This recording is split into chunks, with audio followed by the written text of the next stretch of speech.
আপনি কিন্তু ইতিমধ্যে একটা নিউজ শুনে ফেলেছেন। 6 লক্ষ মিনিট ওয়াচ টাইমের পরিবর্তে 60,000 ওয়াচ টাইম, 10,000 ফলোয়ারের পরিবর্তে 5,000 ফলোয়ার ফেসবুক কিন্তু দিয়ে দিচ্ছে তাদের মনিটাইজেশন এলিজিবিলিটি। আসলে কি সত্যি? আসলে কি তারা দিবে যে এলিজিবিলিটি ঠিক করতে? কেননা যেখানে ফেসবুক 5,000 ফলোয়ার এবং 6 লক্ষ মিনিট ওয়াচ টাইমের পরিবর্তে 60,000 ওয়াচ টাইম দিয়েছে। অপরদিকে একটু খেয়াল করুন যে জনপ্রিয় প্ল্যাটফর্ম হচ্ছে ইউটিউব সেখানে 2,40,000 ওয়াচ টাইম অর্থাৎ মিনিট ওয়াচ টাইম জেনারেট করলে তারা মনিটাইজেশনের জন্য অ্যাপ্লাই করিয়ে দেয়। সে জায়গায় যদি 60,000 দেয় তাহলে কি ফেসবুকে কন্টেন্ট ক্রিয়েটর বেশি থাকবে না ইউটিউবে কন্টেন্ট ক্রিয়েটর বেশি থাকবে? আসলে বন্ধুরা এটা কিন্তু একটা আমি বলবো যেটা ফেক নিউজ। কারণ ফেসবুক এত সহজে তাদের যে মনিটাইজেশন ক্রাইটেরিয়া তারা এটা দিবে না।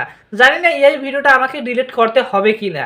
সো আমি আজকের ভিডিওতে দেখাবো যে মনিটাইজেশন ক্রাইটেরিয়াগুলো কি কি এবং এলিজিবল করতে কত ফলোয়ার কত ওয়াচ টাইম লাগবে সেটা আমরা ফেসবুকের যে অফিসিয়াল অ্যাপ্লিকেশনটি আছে সেখানে গিয়ে দেখিয়ে নেব। সো চলুন ভিডিও একটু মোবাইল স্ক্রিনে দেখে আসি। তো ফাইনালি বন্ধুরা আমরা চলে আসলাম আমাদের মোবাইল স্ক্রিন। তো মোবাইল স্ক্রিনে চলে আসার পর সরাসরি আমরা একটু ক্রোম ব্রাউজারটি আমাদের ওপেন করে নেব।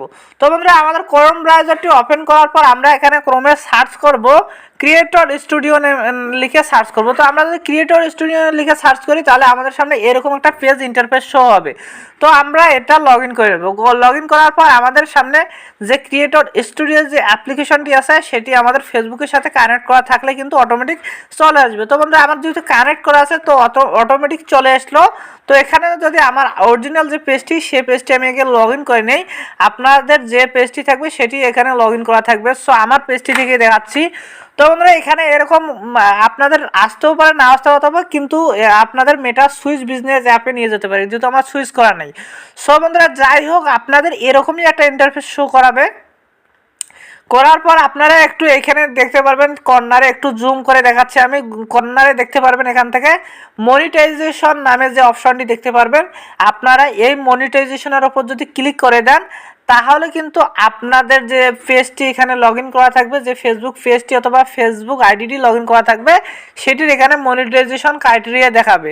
তো বন্ধুরা এখানে দেখতেই পাচ্ছেন এখানে তারা বলে দিয়েছে যে 10,000 ফলোয়ার অ্যান্ড 6 লক্ষ মিনিট ওয়াচ টাইম। আমি একটু জুম করে দেখাচ্ছি আপনাদের। দেখেন 10,000 ফলোয়ার কিন্তু এবং 5টি অ্যাক্টিভ ভিডিও, 6 লক্ষ মিনিট ওয়াচ টাইম এবং 10,000 ফলোয়ার। কিছুক্ষণ আগে এখানে আমারও দেখাচ্ছিল 5,000 ফলোয়ার এবং এখানে 60,000 মিনিট, কিন্তু ফেসবুক অতি শীঘ্রই কিন্তু তারা এটা ঠিক করে দিছে। তার মানে আমি যেটা বললাম যে ফেক নিউজ। আর যারা ইতিমধ্যে এটার মাধ্যমে মনিটাইজেশন করতে পেরেছে তাদেরটা তো ডিঅ্যাক্টিভ হয়ে যাবে।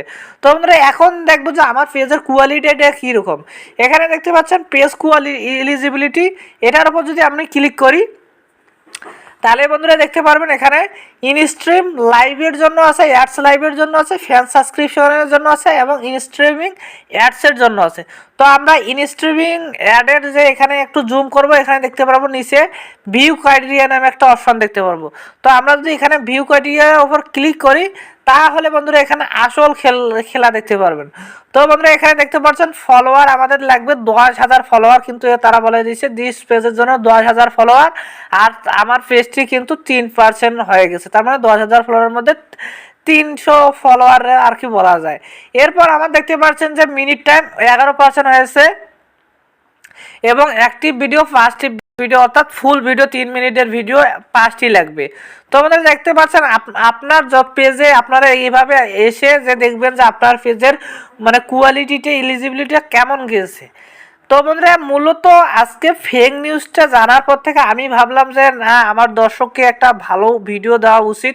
তারা চাচ্ছে কি 10,000 ফলোয়ারের জায়গায় 5,000 হয় কিনা এটা সত্যতা জানাই করার জন্য আপনাদেরকে আমি আজকে ভিডিওটি দিলাম। ভিডিওটা যদি ভালো লাগে লাইক কমেন্ট শেয়ার করে অবশ্যই পাশে থাকবে।